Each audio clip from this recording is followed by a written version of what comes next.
आरोपींच्या मानसिकतेबद्दल वक्तव्य करण्याआधी आमची बाजू जाणून घ्यायला हवी होती. नामदेव शास्त्रींसमोर वैभवी देशमुखची कैफियत. देशमुख कुटुंब भगवानगडावर.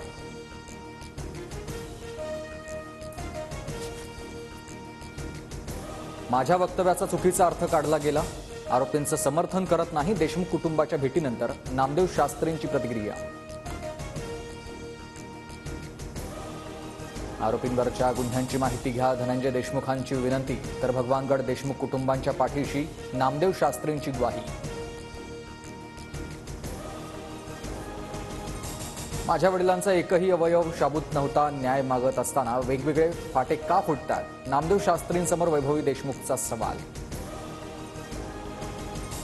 जातीयवादाचा नवा अंक राज्यानं पाहिलाय. राज्याच्या ज्यांच्याकडे मानाचं पद आहे तिथेही जातीयवाद. धनंजय मुंडे नामदेव शास्त्री भेटीवर जरांगेंची टीका.